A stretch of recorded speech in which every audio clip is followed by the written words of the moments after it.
Praise ye Yahweh. Sing unto Yahweh a new song, and his praise in the congregation of saints. Let Israel rejoice in him that made him. Let the children of Zion be joyful in their king. Let them praise his name in the dance. Let them sing praises unto him with the timbrel and harp. For Yahweh taketh pleasure in his people. He will beautify the meek with salvation. Let the saints be joyful in glory. Let them sing aloud upon their beds. Let the high praises of God be in their mouth, and a two-edged sword in their hand, to execute vengeance upon the heathen and punishments upon the people, to bind their kings with chains and their nobles with fetters of iron, to execute upon them the judgment written. This honor have all his saints. Praise ye Yahweh. Barakatha Yahweh, Barakatha Yahweh Shai, Barakatha Yahweh, Barakatha Yahweh Shai, Barakatha Yahweh, Barakatha Yahweh Shai, Barakatha Yahweh, Bahashem Yahweh Shai Ba, Recha HaKodash, Kol Thapa Arath, Hawad Wahaloyim Rawatam Yadla, Allah Hayanawa, Yahweh, Bahashem Yahweh Shai Ba, Recha HaKodash. And what I just said in the Lashon Kodash being the ancient Paleo-Hebrew, or in other words, the true biblical Hebrew for holy tongue or language.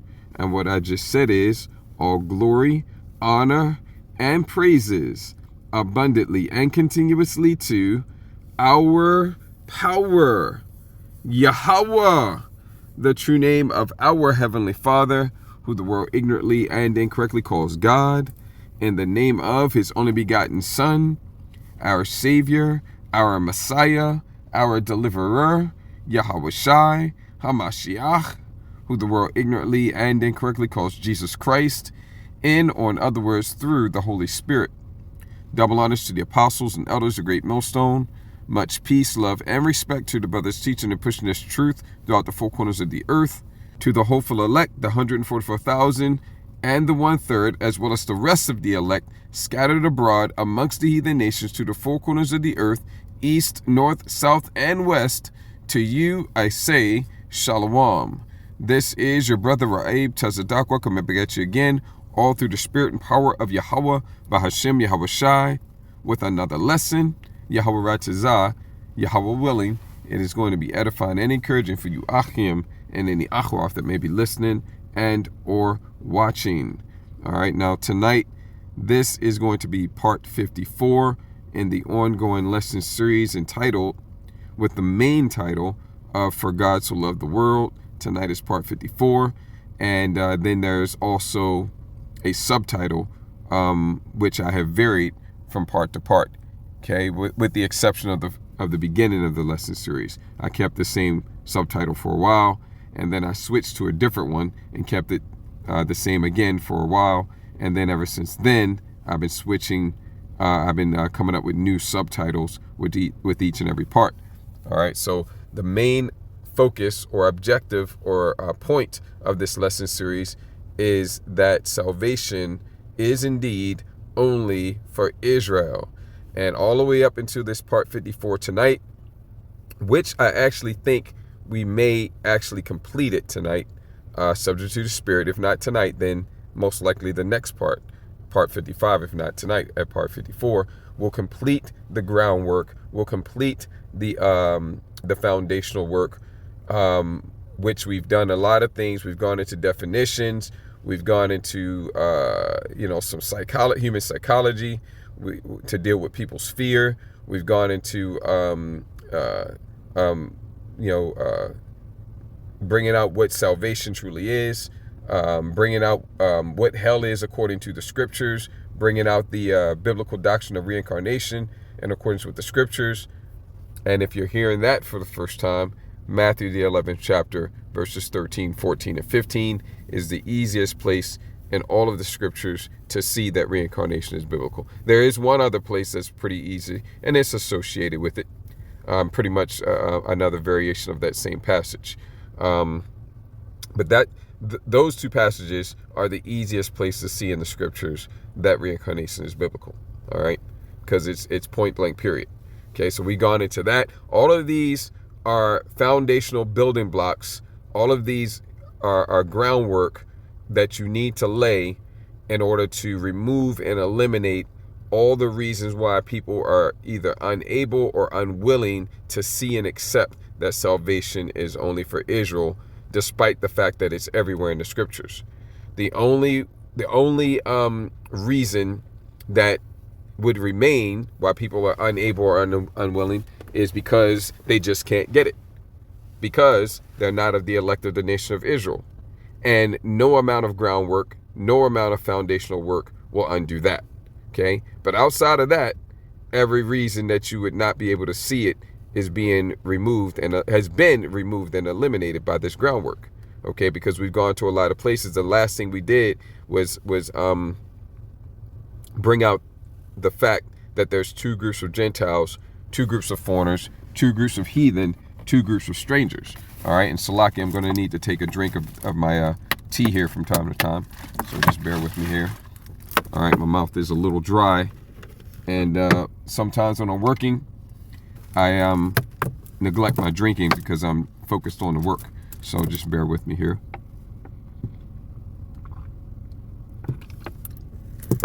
All right, now I may need to take a drink from time to time, but we've gone into the fact, and we've been in this since part 15. We spent the most time on this by far, that there's two groups of Gentiles, foreigners, heathen, and strangers. And obviously, everybody already knows about the natural born foreigners, heathens, strangers, and Gentiles. So that would mean that the only other people on the planet who could be referred to by those labels would have to be Israelites, because those are the only other people on the planet. And we got Matthew 18 and 17, we got St. John 7 and 35, and we got Genesis 15 and 13. All three of those precepts say the same thing, that there's two groups of Gentiles, foreigners, heathens, and strangers, those terms all being synonymous, okay? And one of the groups is actually Israelites, just simply being referred to by those labels.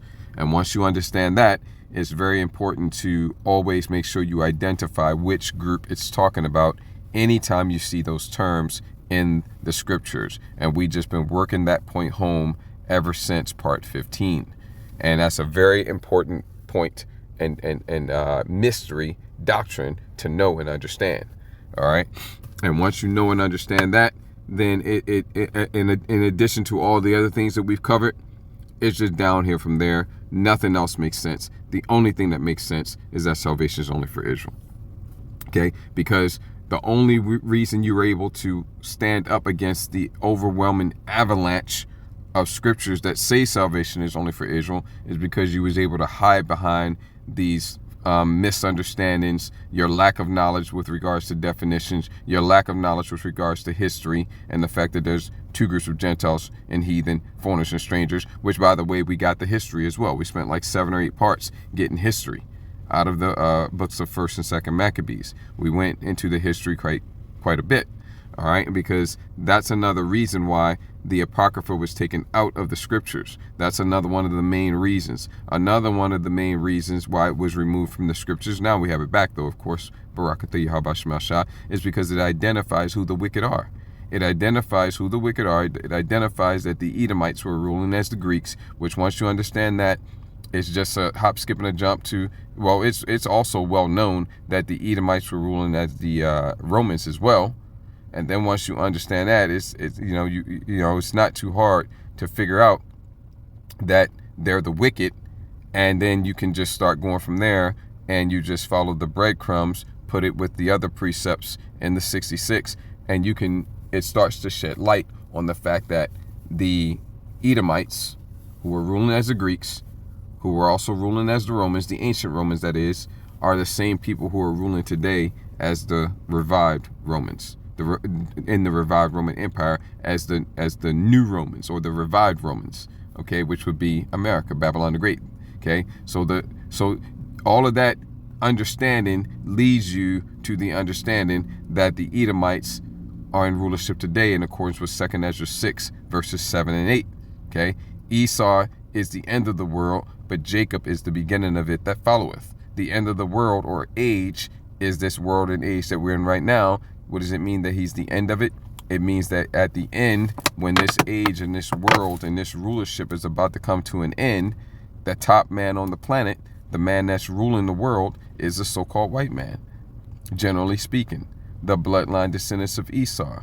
Okay, so at the end of this age, the end of this world, the end of this rulership, the end of this kingdom, okay, this kingdom of the Gentiles, the time of the Gentiles being fulfilled, who is the top man on the planet? Who is ruling the world? Okay, yeah, others have a seat at the table, but whose rules do they have to play by? Whose money do they have to use?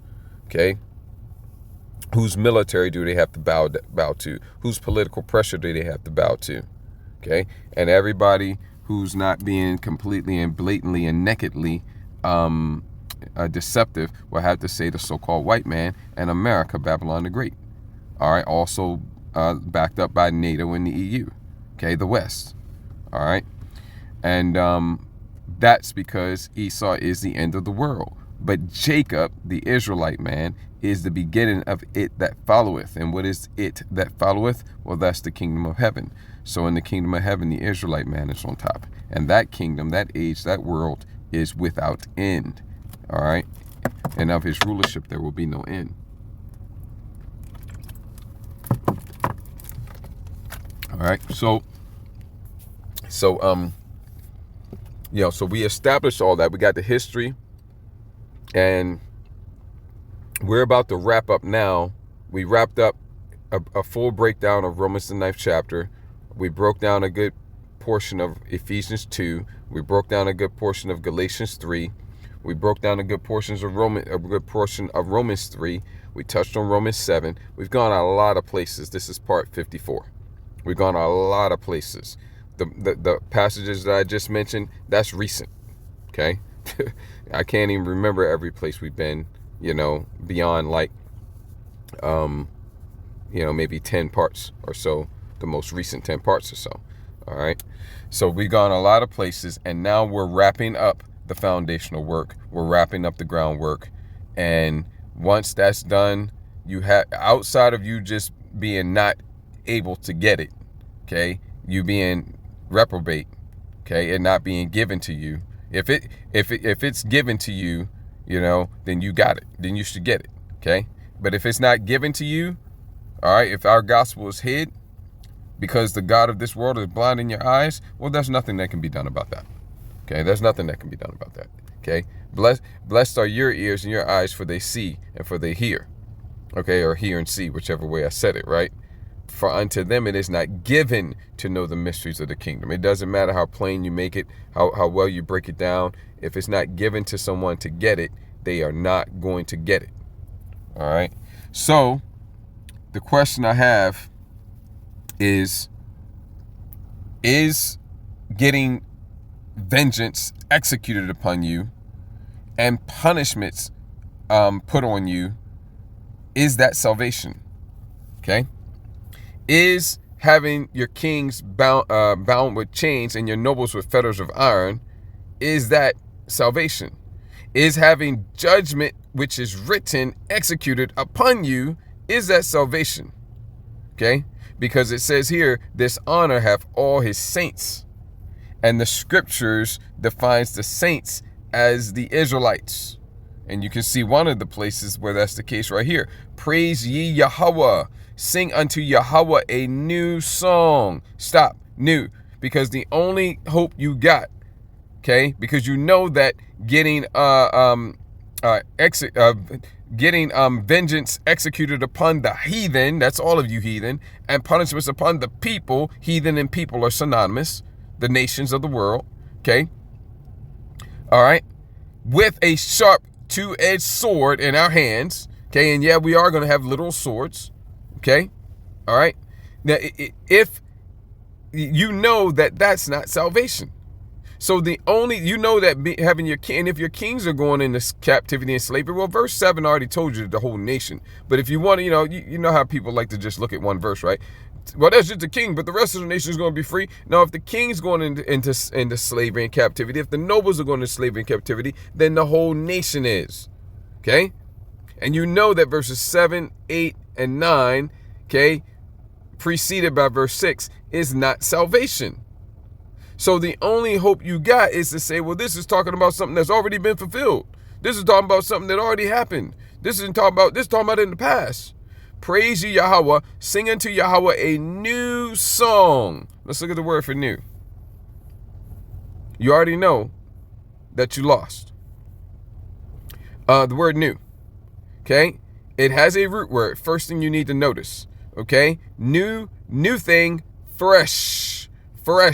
Okay? But it has a root word, and you might ask yourself a question, well, why did the scholars include the root word there? Well, they included the root word because it's important to include the root word. And why is it important to include the root word? Because the word that's featured here comes from the root word. Therefore, all of the meaning of the root word is wrapped up and included in the meaning of the word from which it comes.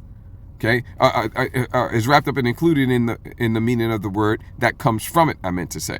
Okay, so all of the meaning of H23:18 is included in H23:19. So that's why it's included. But you do have to do the work of clicking on it. Otherwise, your understanding of what this word means is going to be limited and incomplete. So when you click on H23:18, you get the full understanding. You add it to what it says here, and you get the full understanding of what H23:18 means, but 23:19 rather means. But you have to click on it. You got to do a little bit of work. Okay, and you see here, to be new, renew, repair, or in other words, you could say refresh. Okay, the Greek equivalent would be kainos. Is it kainos? I'm just going off my memory, but now I'm second guessing it. Now, I don't think it's kainos. Give me a second. Let me check that.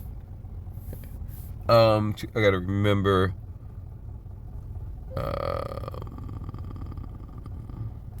Yeah, let me go to. I think it would be. I think it's in Revelation 14 is one of the places that word is. I just want to satisfy my curiosity. You see, and look, you see there. This is clearly. All right, end time biblical prophecy here, Revelation 14, and you see the same thing. And they sung as it were a new song. Okay, let's see if this word in the Greek is the word I was thinking about. It is, and it is kainos. Okay, I just wasn't sure if recently made, fresh, recent. This is also going into being refreshed. Okay, of a new kind, unprecedented, novel, uncommon, unheard of. So this is also going into being refreshed. Okay. Now, the word that I was confusing it with, which was giving me that hesitation, is the Greek word for Lord. Okay. And I'm just looking for a place, just to refresh my memory here. Let me see here. Let's just check one. I'm just refreshing my memory on what the Greek word for Lord is. Let's see here. Bear with me here while I just satisfy my curiosity, because I got that word. I was just wondering if the Greek word kainos was the same as the Greek word for Lord, and that's what I just want to remove. Here it is. Kyrios. Okay, that's it. Kyrios. And for a second, I thought I might have had them switched, but it's Kyrios. Okay, Kyrios, kainos. Right. All right, but anyway, so now that I've done that, okay. So this word here, new, it's really going into, just to show you again, it's really going into refreshed, or to renew or make fresh or new again. Okay, to renew or refresh. And the application here is salvation. Okay? To renew, repair, to renew, make a new. Okay? So this is going into the new covenant, which will be established in the kingdom of heaven. Okay? At the time of deliverance and salvation. See? So no, this is not something, this right here, this 149th Psalm is not talking about something that's already been done, already been fulfilled, having no bearing on the here and now, nor any bearing on the future. No, it's not. This is talking about the here and now. This is talking about the future. This is talking about the kingdom of heaven. Okay? And I say the here and now and the future because the future is now. This is about to be fulfilled now. Okay? Now, it's not fulfilled today, but we're in the time that it's being heralded. It's being proclaimed. And it's about to be fulfilled. We're in the time where the stage is being set and it's about to be fulfilled in its totality. So that's how it's the here and now and the future. It hasn't yet been fulfilled, but we're in the time when it's going to be fulfilled. That's why it's the here and now and the future. Sing unto Yahweh a new, renewed, what does it say again? I forgot the words. Renewed, repaired, renew, repair, refreshed, okay, song. Just like it said over there in Revelation 14 with the Greek word kainos. And his praise in the congregation of saints, okay. Let Israel, showing you that the saints is equated to Israel. And another good precept for that is Psalms 50:5. Everybody knows that the only people who have ever entered into a covenant with the Heavenly Father, all right, or made sacrifices to him, is the Israelites.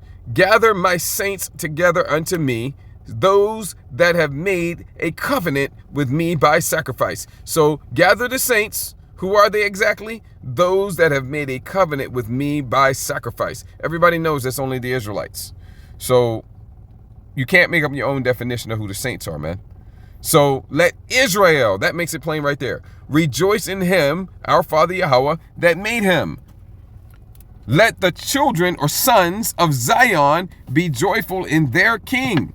And the daughters of Zion, the daughters of Zion are included.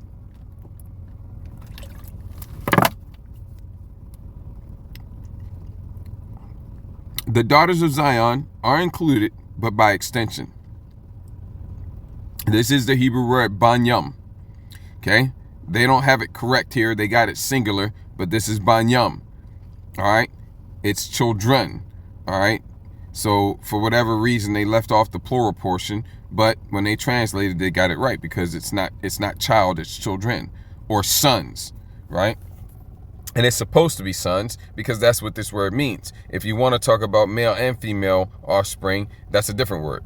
Son, grandson, child, member of a group, son, male, child. Now, can a word mean son, grandson, son, male, child, grandson, and then also male and female at the same time?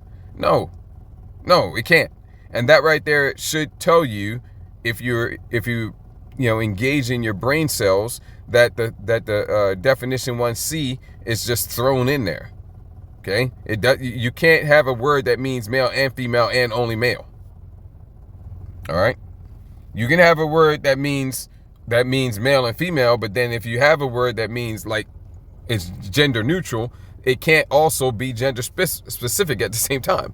Okay, it's one or the other. It's either gender neutral or it's gender specific. Which one is it? Can't be both. All right. So that C, you need to strike that out. Okay, this is gender specific. It is the sons. The daughters of Zion are included by extension because they're joining to us. Let them, okay, the saints, Israel, praise his name in the dance. Let them sing praises unto him, our Father Yahweh, with the timbrel and harp. For Yahweh taketh pleasure in his people, Israel, us. He will beautify the meek, the elect of the nation of Israel, with salvation, and your hopes are dashed upon the rocks. You already knew you lost when we got the word new song, okay? This isn't something old. This isn't something that we've been through before. No, this is a new song, okay? Tying directly to Revelation 14, a sung as it were, a new song, right? Okay? But that song there, you know, you can put a little different connotation on it, but the point is, this has to do with end-time biblical prophecy going into the kingdom of heaven. Okay? And if you did want to hear any of that, he will beautify the meek with salvation. Okay? This has to do with going into the kingdom of heaven. Is slavery, is getting judgments and punishments executed upon you with a two-edged sword, all right, is going into slavery and captivity, is that salvation? And you know that it's not. Okay? Salvation is only for Israel. He will beautify the meek with salvation. And that's not even all of the nation of Israel, which all of the nation of Israel will ultimately get salvation, right? But in this time, right, to enter into the rest of our Father, only the elect. Okay, and that's why at the end of this lesson series, we're going to break down Romans 11th chapter in its entirety to bring out the full understanding of that. Because as it says in Romans 11:26, and I especially like that verse 29, and so all Israel shall be saved. And when you get the context of the verse, not the verse, when you get the context of the chapter, the line upon line, okay, of the whole chapter of Romans 11, the context of chapter 11 of the book of Romans is Israelites that believe and Israelites that don't believe. What other Israelites are there? There are no other Israelites. You either have Israelites that believe. Salaki, I'm just looking at some people walking across the parking lot here, which is highly unusual. And just wondering who they are and where they're going. Okay. Look like some riffraff. Anyway. But, yeah, that's just highly unusual this time of night. Of all the times I've been here doing lessons, I've never seen people just walk across the parking lot. But anyway, whatever. What was I saying? Yeah, Romans 11. It talks about Israelites that believe and Israelites that don't believe. Every Israelite either believes or don't believe. There's no middle ground, man. There's no middle ground. Okay? You say, well, somebody can be undecided. You don't believe. Okay? You go with the unbelievers. Undecided, go with the unbelievers. You either believe or you don't, man. All right? So are there any other Israelites outside of Israelites that believe and Israelites that don't believe? No, that's it. That's all Israelites. That's all the Israelites. Okay, so all Israelites are already included in the context, the line upon line. So when you get down where it says in verse 11, Romans 11, verse 26, and so all Israel shall be saved, for out of Zion shall come forth the deliverer. The all includes the Israelites that believe and the Israelites that don't believe. But they're not getting salvation in this time. They're going to get salvation in another manner, another fashion, another sort, by being born through the loins of the righteous elect. Okay, that's how. That's why when you get down to verse 29, and the gifts and the call of the Most High can never be, how does it say it? The gifts and call. Well, let's just get it real quick since I'm stumbling over the wording. There's the 26 right here. Okay, and so all Israel. The context is Israel that believes and doesn't believe. Both groups. Nobody excluded.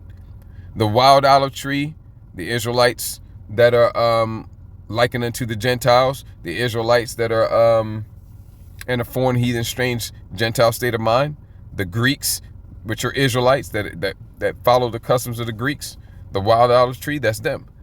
And the good olive tree, okay? The Israelites that held fast and continued to keep the laws, commandments, and statutes, continued to hold fast to our customs and our ways. All right. So you got the good olive tree and the wild olive tree, both Israelites. That's why both are olive trees. Okay. You got the Israelites that believe and the Israelites that don't believe. All Israel shall be saved. All groups, none excluded. Okay, and then you get down to verse 29, for the gifts and calling of the Most High are without repentance. For the Most High's gifts and his call can never be withdrawn. That is so on point. It doesn't matter. We cannot mess this up. Because when our Father Yahweh entered into a covenant with Abraham, all right, he told Abraham that his seed, and he wasn't talking about all his seed, he was talking about his own, that's why our father Yahweh regards Isaac as Abraham's only son. And then we know that Esau was rejected. So that leaves Jacob, okay? Because Isaac, although there were 7 other sons, Isaac was the son of the promise. The other sons don't matter. They're heathen, okay? Isaac was the son of the promise, all right? So when he told when he entered into the covenant with our great forefather Abraham, he told him that he was going to bless his seed and give him the land that we refer to as the land of Israel today, and make us as numerous as the stars of heaven and the dust of the earth and the sand of the sea. And there was no conditions on that whatsoever. There's no conditions. All right. It had nothing. It hung on nothing at all except our Father Yahweh's faithfulness to do what he said he was going to do. So in other words, it didn't depend on us being faithful. So if it doesn't depend on us being faithful, then even if we mess it up, our Father Yahweh said he's going to do it. He's still going to do it. See, that's why it says here, for the gifts and calling of the Most High are without repentance. For the Most High's gifts and his call can never be withdrawn, no matter what. Now, if you want to enter into the rest of the Heavenly Father, well, I say want to, but it's really not up to us. It's all about predestination, okay? Foreordained. Meaning ahead of time, ordained. It's all about being called and chosen. No one chooses themselves. See? So it's all about that. So if you are of those that are chosen, if you're of the elect of the nation of Israel, well, then you've been chosen and predestinated and foreordained from before the foundation of the world to get it on this side, and therefore see the salvation of our Father Yahweh. That's what it means when it says he will beautify the meek with salvation. Okay? And then ultimately the whole nation. But only the meek, only the elect right now. And then ultimately the whole nation. Okay? Those that are not of the elect of the nation of Israel, they are going to have to go a different way, which is the way of the transgressor, which is hard. Let me try to get this. Come on. There you go.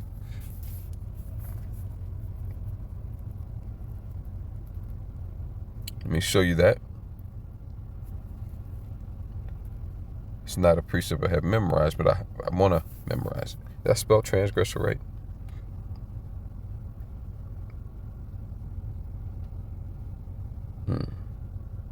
Let's see here. I might be, let me see here. One little thing. They don't want to bring it up for you. Nope.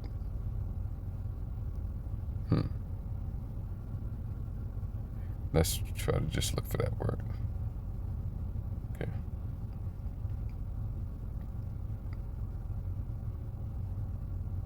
Let me see here.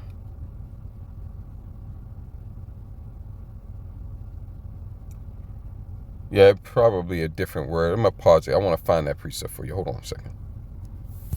Yeah, the plural gets me every time, man. Just need that added S. I always forget to do that, you know. Proverbs 13 and 15. Good understanding giveth favor, but the way of transgressors is hard. Okay? The way of transgressors is hard. And that's the thing here, man. Because those that transgress against the Heavenly Father's commandment, this is my beloved Son in whom I'm well pleased, hear ye him. Well, they've chosen the way of pain. Well, I say chosen, but you know, I'm talking about from a human perspective, right? Okay? They're going the other way, and the other way involves a very painful, gruesome, grievous death. 2 Ezra 9. Okay? The same must know it after death by pain. But they're still Israelites, and again, our Father, the promises he made to Abraham, Isaac, and Jacob don't depend on us at all. It only depends on his faithfulness to do what he said he's going to do. So that's why ultimately we're going to break down Romans 11th chapter, the whole chapter.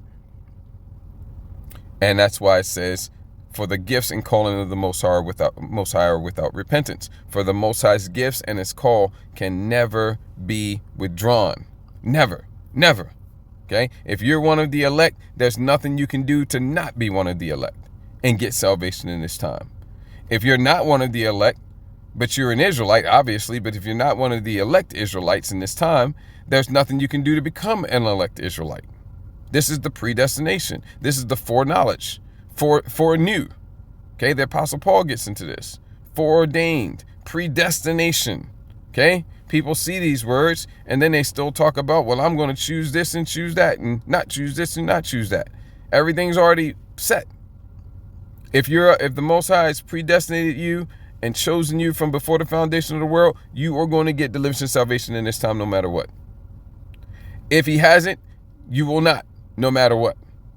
But if you're an Israelite and you don't get deliverance and salvation in this time, you're still an Israelite. And the gifts and the promises and all that our Father made to Abraham, it covers you.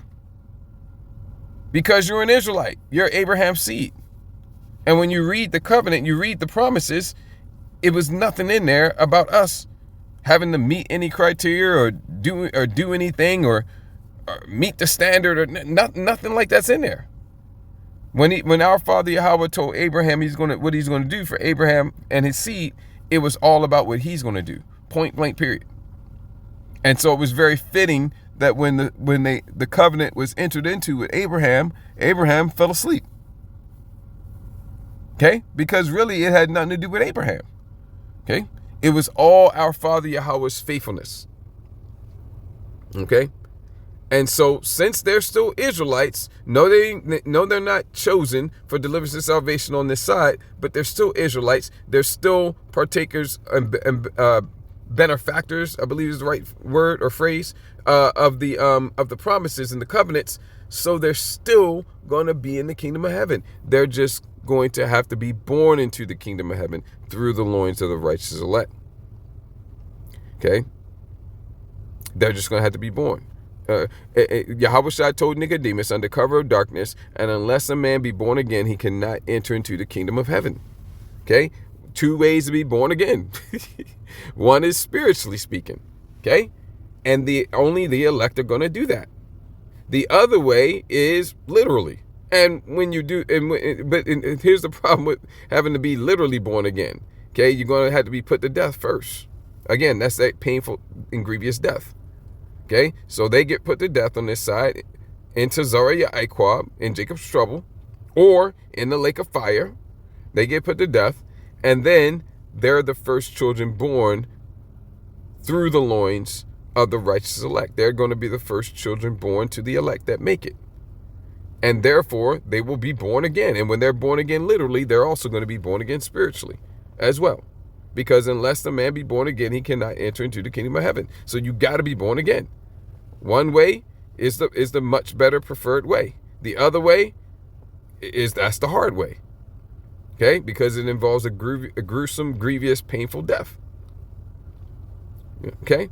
So then they're born into the kingdom of heaven, literally, through our loins. Yahweh Zah be counted amongst the number of the elect. And I do hope, trust, and believe I am. They'll be born through our loins. And when they're born through our loins, literally, they'll also be born again spiritually.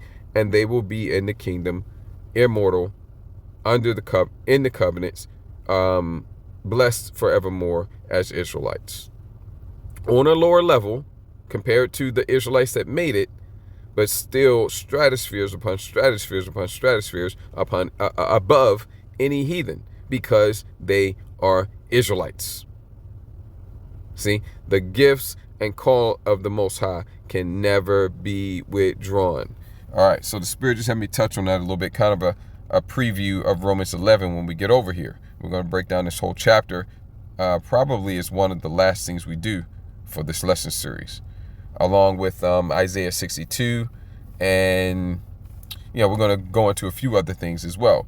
Probably touch back on, we already touched on Isaiah 19 and Isaiah 11. We probably touch on them again as well. And any other precepts I can think of where pagan Christians like to try to run and hide and say that it's talking about salvation for heathen. Again, is slavery, and having vengeance executed upon you in the kingdom of heaven. Is that salvation? You know it's not. So now I want to wrap up what we've been doing, going into the two groups of Gentiles, foreigners, heathens, and strangers with Exodus 12, and probably touch very briefly on Acts 2. And that's going to wrap up the groundwork and the foundational work. And we're going to transition to the second segment of this lesson series, which I don't think is going to be too long. And then we'll get into the third segment of this lesson series, which we're going to break down Romans 11, Isaiah 62, and some other precept passages that pagan Christians like to run to. And we're going to pull back the curtain and say, no, you can't hide here. Okay. Meaning, going to bring out the true understanding. All right. And that'll be this lesson series. So however many parts that's going to be, all through the Spirit and power of Yahweh Shemashah. So Exodus, the 12th chapter. This here is another place that it makes it plain that there's two groups of Gentiles. I meant to say, yes, Gentiles, sure, but I want to focus on the words strangers and foreigners. Okay. It's two groups. All right. And again, you always have to make sure you know which group it's talking about. And that's something that you're not going to do if you don't even know there's two groups.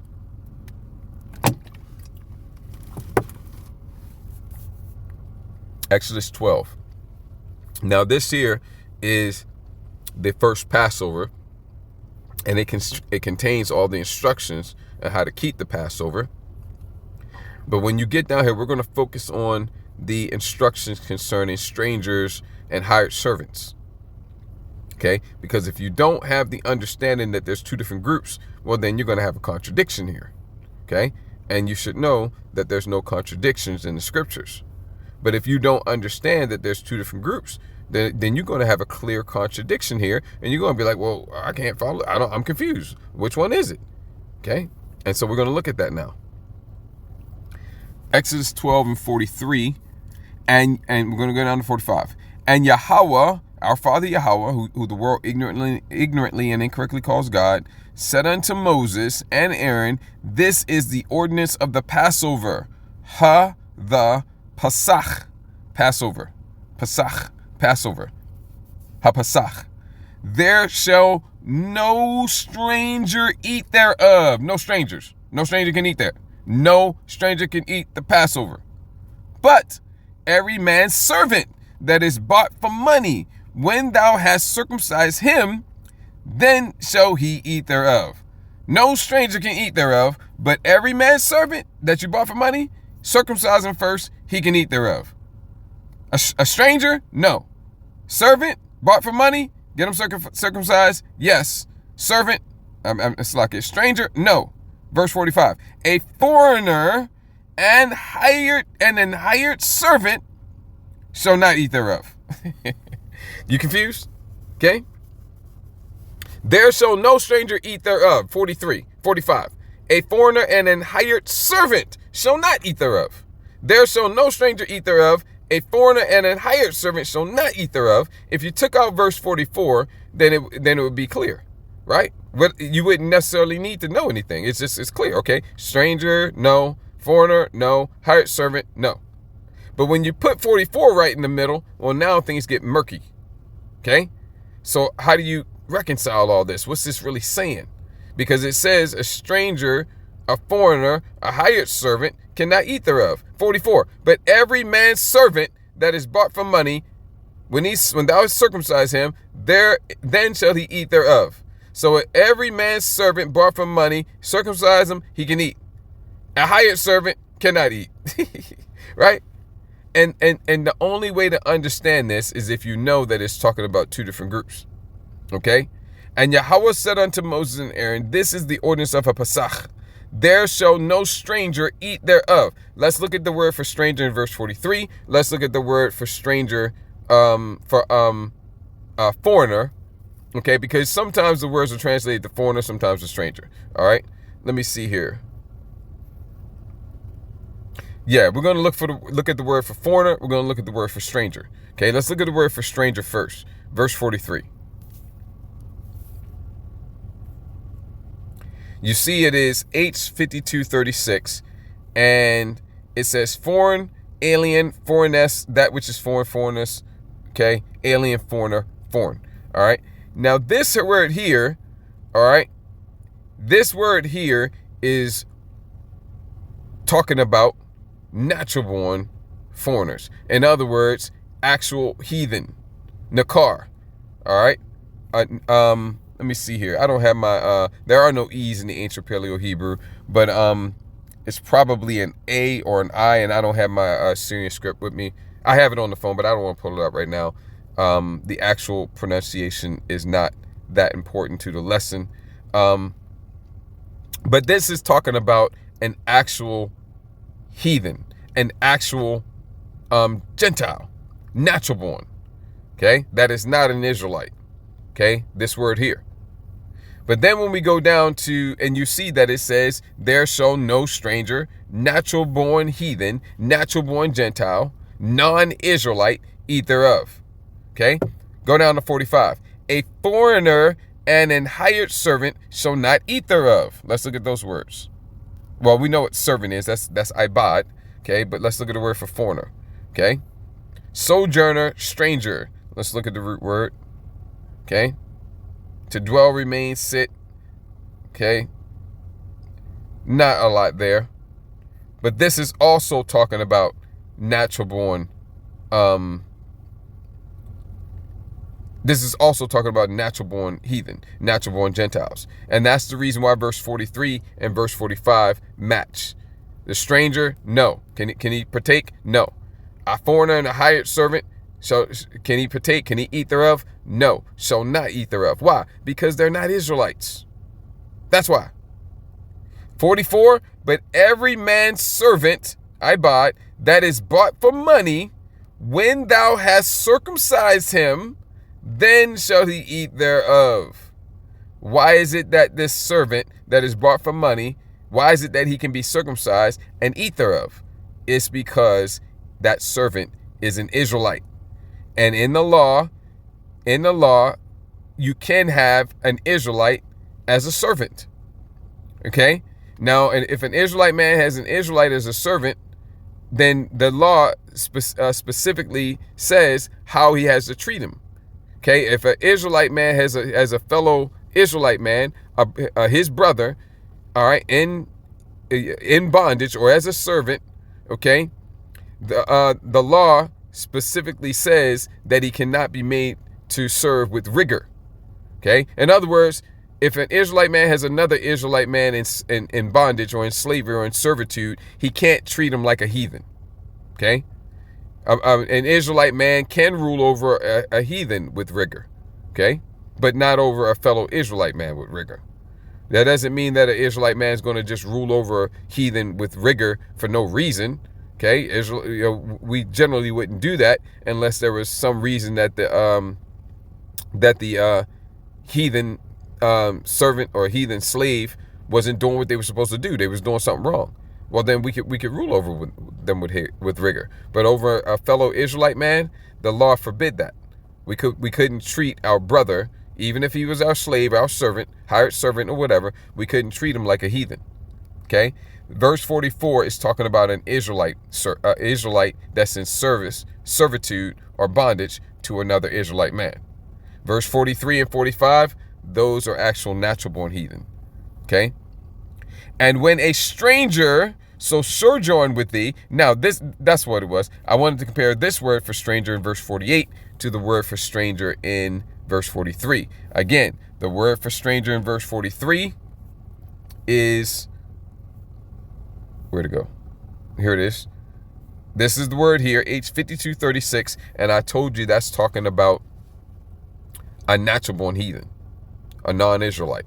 H5236. When you get down to 48, when a stranger, let's look at that word. Is it the same or is it different? And it is different. H1616, gar. And I do believe that is the correct pronunciation. Gar. Okay? and you see a sojourner, a temporary inhabitant, a newcomer lacking inherited rights. Look at B, of foreigners in Israel, though conceded rights. Why are these foreigners conceded rights? Because they're Israelites. And that's the reason why. And so when you see this Hebrew word here, gar, translated to stranger, all right, 16:16, H16:16, that is almost always, there may be a couple of exceptions. I'm not going to look at it right now. How many times has this word been used? A lot of times, 92. I'm not going to look, but there may be a couple of exceptions, but it's going to be like 97% of the time or something like that. It's talking about an Israelite. Or it may be 100% of the time, and it may be the other word that has the exceptions. I'm not going to step through it right now. But this is an Israelite. This is an Israelite. That word gar, okay? And that's the reason why, although up here in 43 it says, there shall no stranger eat thereof. Then when you drop down to verse 48, it says, and when a stranger, but you notice it's a different word. Why? Because it's not talking about the same group of strangers. Up in 43, that's a stranger, that's a natural-born heathen, natural-born Gentile, natural-born stranger, natural-born foreigner. Here in 48, this stranger is an Israelite. Again, two groups of foreigners, two groups of heathen, two groups of strangers, two groups of Gentiles. This stranger is an Israelite. That's the reason why it's a whole different story than verse 43. Okay? And 45 for that matter. Okay? All right? This stranger is an Israelite. Okay? Verse 44, an Israelite man that's in servitude to another Israelite man. Okay? He can get circumcised and partake in the Passover. Verse 48, this is a stranger, an Israelite man. All right? A stranger, an Israelite man who's visiting and staying with another Israelite man. And when a stranger, gar, not I'm going to go with the pronunciation they have, not nakar, gar, shall sojourn with thee, stay with thee, and will keep the Passover to Yahweh, let all his males be circumcised, and then let him come near and keep it. And he shall be as one that is born in the land, though conceded rights. Why? Why is this stranger conceded rights? Because he's an Israelite. And he shall be as one born, and he shall be as one that is born in the land. Why can he be like one that's born in the land? Because he is an Israelite. He is one that is born. He is of the people that are born in the land. Okay? He's coming home.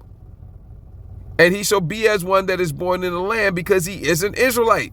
For no uncircumcised person, Israelite, shall eat thereof. All of us have to be circumcised. One law shall be to him that is home born, and unto, let's put in what the implication is, and unto the non-home born that sojourneth among you. Now it says, and unto the stranger. Same word, H16:16, gar. Okay? A non-home-born Israelite. An Israelite that was born abroad. That was born in a heathen land. But he's still an Israelite. One law shall be to him that is homeborn, and unto the stranger that sojourneth among you. In other words, this instruction applies to everyone, whether a native-born Israelite or a non-native-born Israelite. It says in the NLT, a foreigner living amongst you. But that's why it's important to refer to him as a native-born Israelite, because that's the what's the word I'm looking for? That's the difference. That's the variation. Native-born versus non-native-born. The Israelite is the commonality. Okay? The commonality is that they're both Israelites. That's why it's the Hebrew word gar. And that's why they can get circumcised, them and all their males. And then they can partake in the Passover. And then they can be like one born in the land. They can get a plot of land because they are of the same people as those that are in the land, namely Israelites. Okay?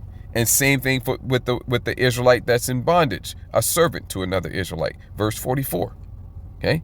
Verses 40, just to summarize it up, verse 43, nakar, all right, and the word for foreigner, whatever it was, all right, verses 43 and 45 are natural born heathen, non-Israelites. Verses 44 and 48 and 49 are Israelites. Otherwise, it's contradictory and it doesn't make any sense. So there you go. You see here two different groups of foreigners, strangers. Okay? Two groups of foreigners and strangers. All right, and now let's look over in, for the final place we're going to see that is the book of Acts. Okay, Acts 2, the day of Pentecost. Okay, we don't need to read the whole thing. The day of Pentecost, right? And we see here in verse 5, and there were dwelling at Jerusalem, Jerusalem, city of peace,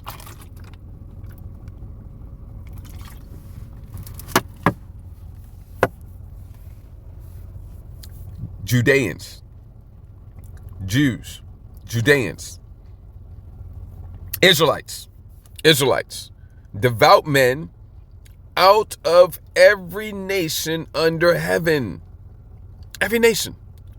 So Israelites who were living amongst the heathen everywhere.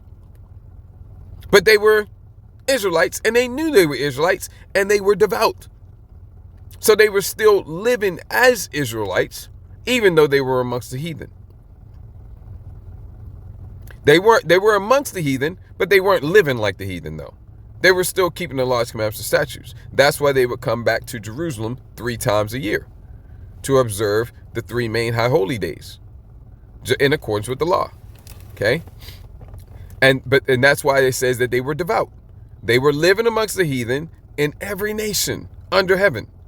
But they were still keeping the laws, commandments, and statutes. They were devout. Okay?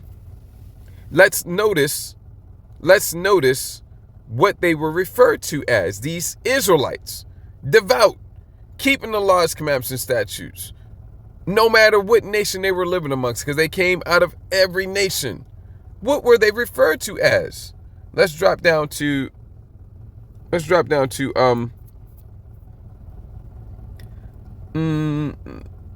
let's get 7 and 8 to set the stage, but we're really digging in at 9, 10, and 11. Okay?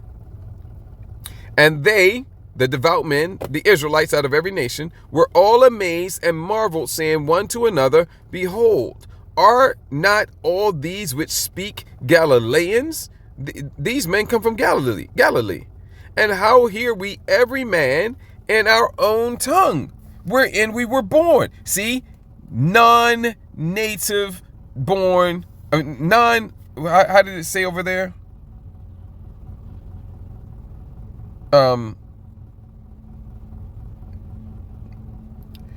Non-native born Israelites.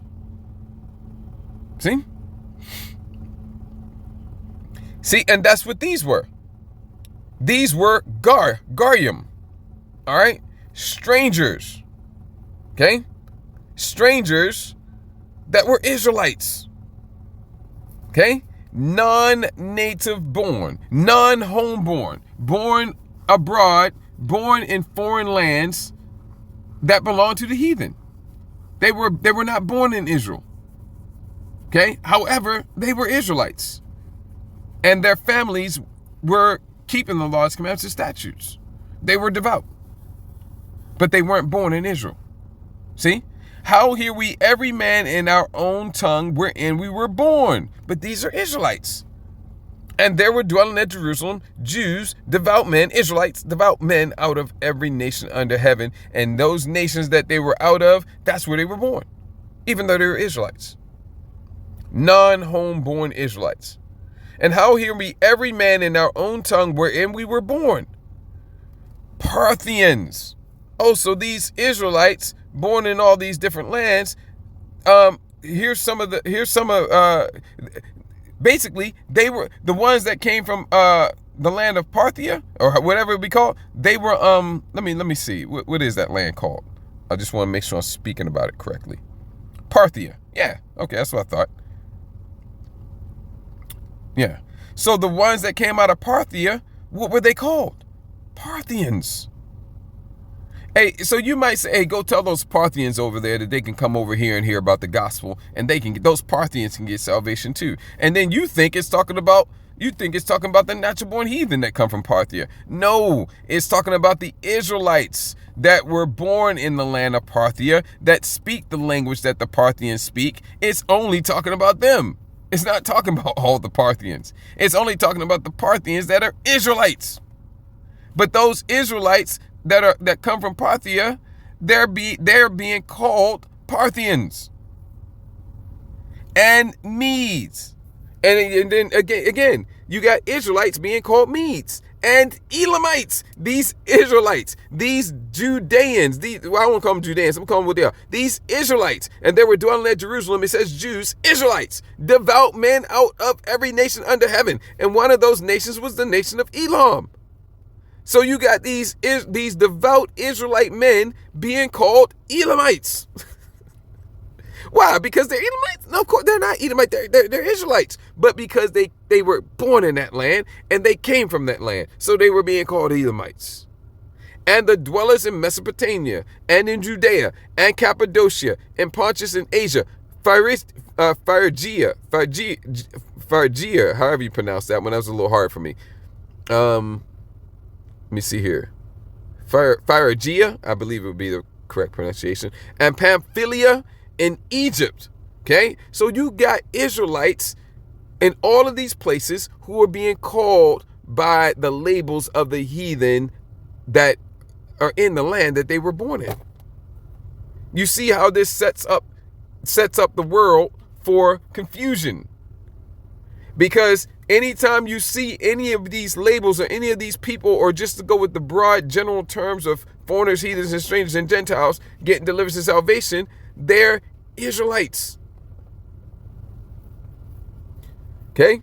And in the parts of Libya about Cyrene, and strangers, two different groups, right? This group of strangers here, which group is it? Is this the natural born strangers, or is this the strangers that are Israelites? Line upon line.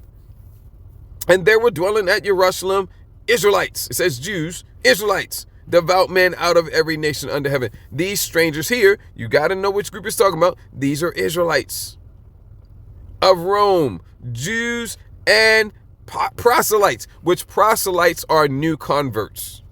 Okay? In other words, of those that were in those lands that were coming back, the proselytes, Israelites. Okay? Because even though they were living amongst these heathen nations, all right, they were living amongst these heathen, there was Israelites among them that were not devout. And the Israelites that were living amongst them that were not devout, well, some of them repented. Some of them converted. That's who the proselytes are. Israelites that were newly converted. That's what the proselytes are. Cretes and Arabians, Israelites being called Arabians, Arabs. We do hear them speak in our tongues. Yeah, the tongue or language of the land, the heathen land that they were born in, the heathen tongue. The wonderful works of the Most High. And we're probably that makes the point. You got these devout Israelites out of every nation under heaven being called by these heathen labels here. And they're referred to as strangers in verse 10. Two groups of foreigners, two groups of heathen, two groups of strangers, two groups of Gentiles. One of the groups is Israelites. You always have to make sure you know which of the two groups is talking about anytime you see these labels in the scriptures, these terms in the scriptures. And it's very easy, right? Anytime it's talking about deliverance and salvation, returning to the land, being as one born in the land, those are Israelites. If it's talking about kingdoms being destroyed, thrones being cast down, going into bondage and slavery and captivity, being beat over the head with a rod of iron, vengeance and punishments executed upon them, those are the natural born heathen. Okay? And so we're probably going to get some more of this Acts 2 because it just drives home the point that salvation is only for Israel as we get further down into this chapter. But that wraps up the foundational groundwork about two groups of foreigners, two groups of heathen, two groups of strangers, two groups of Gentiles, and also that the Greeks that the Apostle Paul is referring to in Romans 10 and 12, Galatians 3 and 28, and Colossians 3 and 11, those Greeks are actually Israelites, all right, who were raised in accordance with the customs of the Greeks. Therefore, they're being called Greeks, just like these Israelites are being called Parthians, Medes, Elamites, and all of this, okay? All right, Arabians and whatnot, okay? In the same manner that these Israelites are being called by these heathen labels, the Israelites, the Greeks that the Apostle Paul is referring to are not the actual Greeks. It's Israelites who were raised according to the customs of the Greeks. Therefore, they're being referred to as Greeks. Salvation is only for Israel. And with that, I'm going to go ahead and wrap this up. Before I do, I want to give all glory and praises to Yahweh, Bahashim Yahweh Shabbat, Rechak Wadash. Double honors to the apostles and elders of Great Millstone. Much peace, love, respect to the brothers teaching, pushing this truth out the four corners of the earth. Adonai Radazah, this lesson was edifying and encouraging to you, Achim, and any Achawaf that may be listening and or watching. Ayashme Akwana, Azanyam Leshemai Shemai. Let him who has ears to hear.